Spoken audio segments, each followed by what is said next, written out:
Hello, I'm Mikey and welcome to my channel. If I'm honest, I believe this is the most value to provide for people that don't really know how to get into the business that I'm in. So before we get into that, why don't I introduce myself? I'm Mikey and I'm a property investor. The business that I am in is trading properties. It sounds glamorous and it sounds really interesting, and yes, it can be all those things, but if you don't know what you're doing and you are really interested in doing this, then I hope this channel provides everything and more that I would have hoped was available to me as a newbie starting out. And yes, there are some fantastic channels out there that do a host of all the things that I do, but majority of the people that are adding value when I started out were people in America. And there are slight nuances to what I do in the UK, and there wasn't a lot of people sharing that information. So, as I said, I'm Mikey, and let me introduce what I do as a business. So I am a short-term rental arbitrage, Airbnb, rent-to-rent operator, owner, host. In the shortest context, what does that mean? If you focus on the Airbnb part, I am a host for corporate clients. And what does STR, rental arbitrage, rent to rent, service accommodation all mean?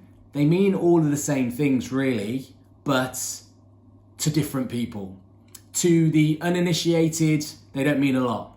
To the people that are interested, intrigued, they're toe in to this industry, they will understand what most of those terms mean. But in fairness, it is just a jargon for short-term rental. Short-term rental in its easiest context means that I take a property on, I don't necessarily need to own it, I control it for a term.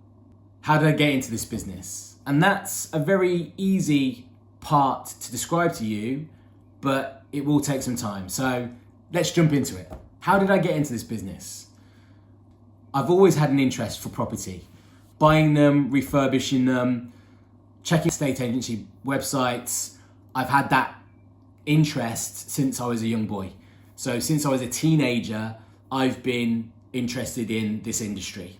And I would say that if you're interested in anything that you do, it won't become a job for long. It becomes a hobby that you are passionate, obsessed, and intrigued to do as much as you possibly can until you're proud of yourself to stop. And that's what I did really. So, what was the gateway to me getting involved? Basically helped my dad on a summer with a friend who was skilled in electrical engineering, refurb his downstairs of his house. And that really was the gateway for me. It opened my eyes to what it takes to do a job, how long it takes to do the job, what it costs for that job to be completed by professionals, and then what's left after that. And within a very short space of time, doing a little bit of research, I found that I could find properties, understand how much it was going to cost to refurb those properties, and then buy them and sell them on. Unfortunately, at the time, I didn't have the means or the skill to connect the dots to private investors, people with money, other people that were me. I was a teenager at the time, still at school, and my focus was really on study and becoming a full-time athlete. So I approached the one person that I thought would have some money and might take a risk on me to do the job and do it to a high level, and that was my father. And I approached him to say, I think we're missing a trick, because if we can do this with your property, we can definitely do this with other properties that we can find a nice number and refurbish them, add some value, and either keep them or flip them on to another potential buyer. And unfortunately, he wasn't interested. Primarily because I believe there are two types of people in this world. There are people who invest in things, and then there are people that don't have the time or the inclination to want to invest in things, so they do invest in conventional stuff like pensions, savings accounts, all of that stuff, which I would consider to be a very vanilla, safe way of doing it. But in the end result, you will get the results that you have been promised, because it's a long-term investment. You set and forget, and you leave that money in wherever you leave it for a certain amount of time. What I was suggesting to him was a fairly risk-heavy investment, investing your money into a property, we then adding value to that property and selling it at a profit. There are a lot of ifs, buts and maybes within that process that would stop somebody to get involved. And I completely understand that now, whereas I didn't understand it when I was younger, because all I saw was this was the opportunity available to you. Do you want to get involved with me, fund it for this time being, and then once we make some money out of the profit of that, I would buy myself into that business orientation. So what did I do?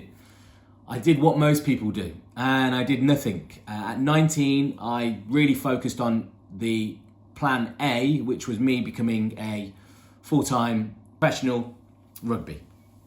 Unfortunately, that was cut short due to a sports injury, and I then had to go back to university, which I had deferred at the time, to focus full-time on to complete my degree. And my degree was in design orientation, furniture, product and management, and that was my real goal then after, to sort of have or work within an agency for a certain amount of time. Once I gained the experience and skill set that I needed, I was going to move on and then own a company of some sort. Unfortunately for me, I graduated right into the 2008 recession. I graduated 2009, summer of.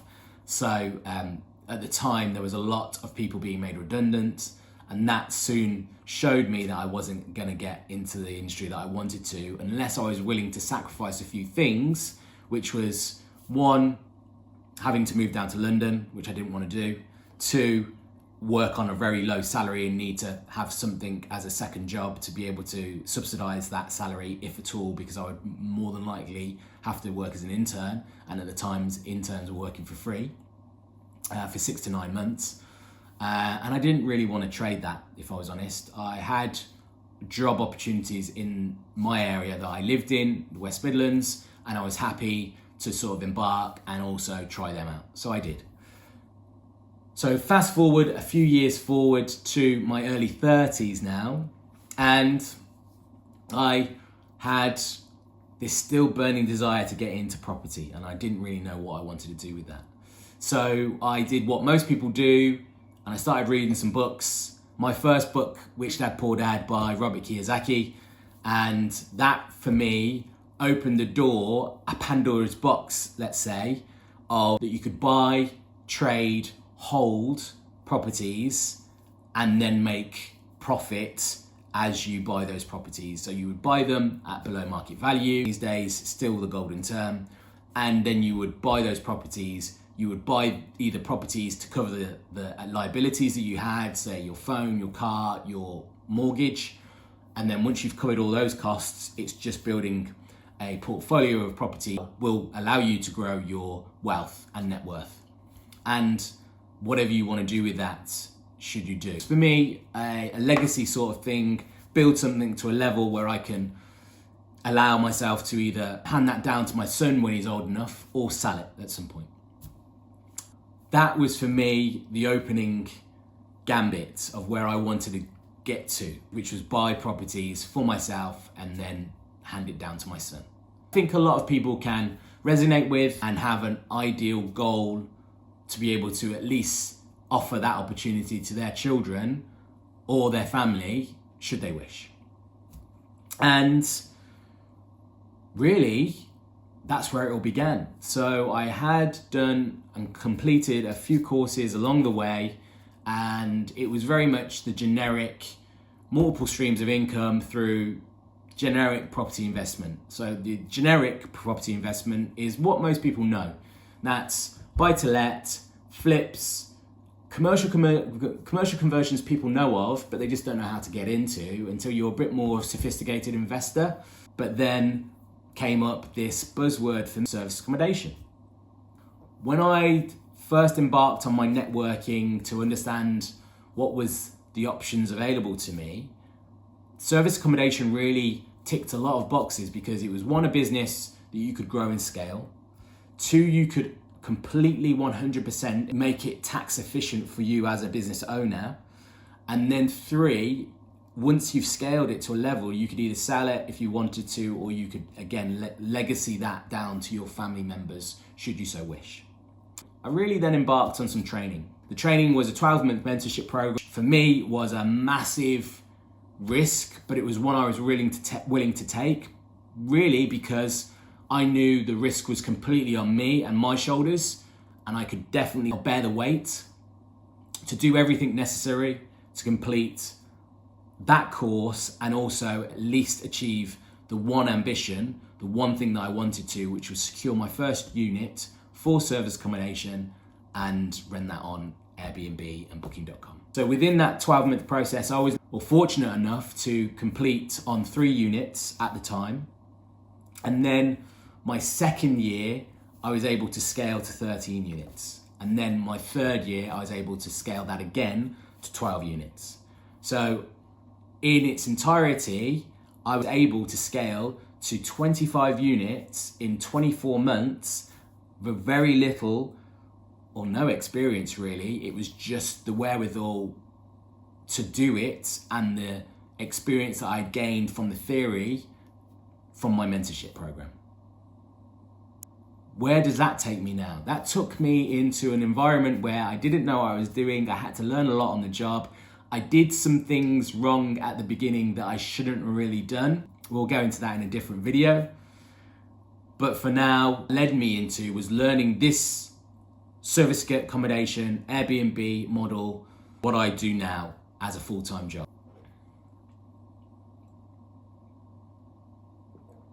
This industry has allowed me to be financially mobile and allow me to make the decisions and do the things I've needed to necessary to grow the company in the right way. I've also made some mistakes along the way. Mistakes I hope that you can learn from me, avoid, and then do the same as I have, which is grow a business that can grow, scale, and be saleable at some point in the future. And whether you want to do that or not is completely down to you. I would just give you the options available to you to allow you to take that step-by-step process and then go from there. So this video has really been the starting point of me introducing myself to you as my audience, and thanks for staying around. And if you haven't already, please drop a like and a comment below and even subscribe, and then click the notification buzzer up to dates on when I release my video. I will release my videos every month, and hopefully it will give you enough value for you to do some of the steps that I've done, or ask some questions that you can get me at in my DMs or comments below. And I will keep to date on all of the comments, and I will answer them personally myself until a point where I can't answer them because there are so many. And that's the hope, the goal, the ambition. But I don't usually enter into anything that I don't want to do. I'm not completely 100% focused on doing it and helping people to achieve the same goals as I have previously. I hope that was interesting to you, and I hope that you've got some value today. But before I go, let me just break down a few misconceptions or myths within this industry.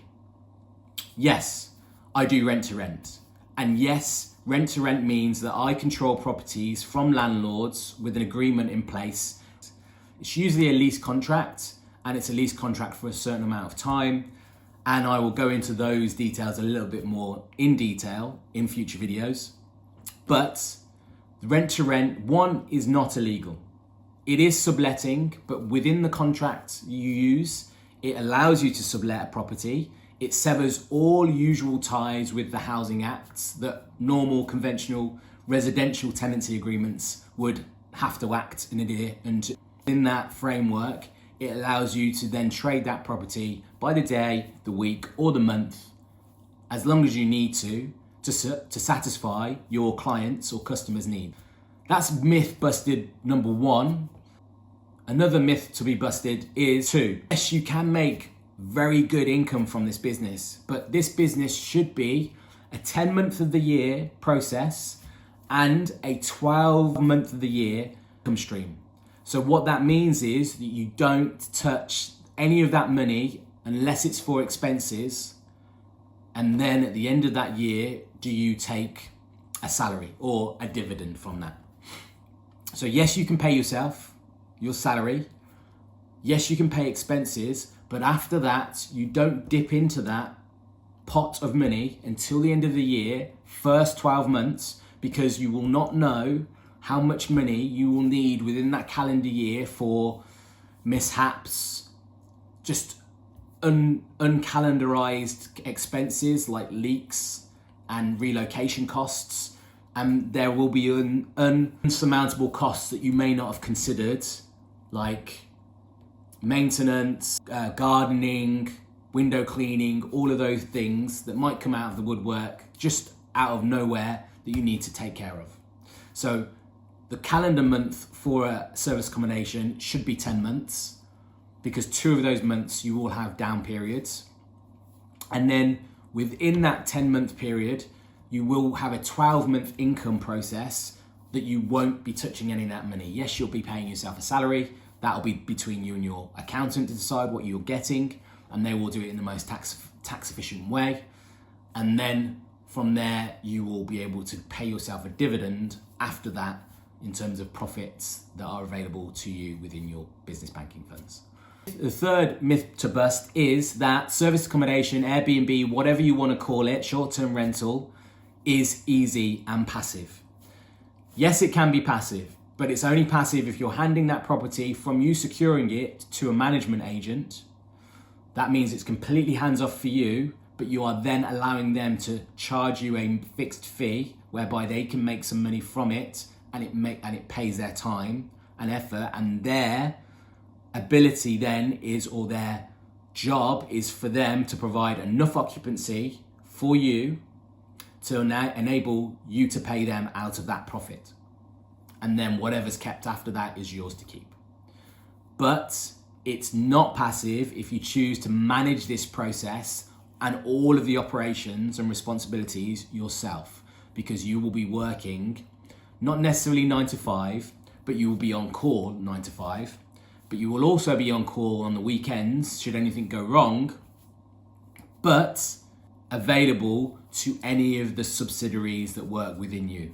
So that's the cleaning team, maintenance team, and then any linen providers that might be working for you to deliver products to your sites. And that's pretty much it in a nutshell. I don't want to go too long for this video because it's basically about how I got into this and how you can get into it as well. But if you liked what you saw so far, please stay around for the next video. And I hope you enjoyed this one. And again, please drop a comment below, like and subscribe, and share with anybody that you think might get some value out of this as well. So for now, I'm Mikey. This is my guide to your Airbnb.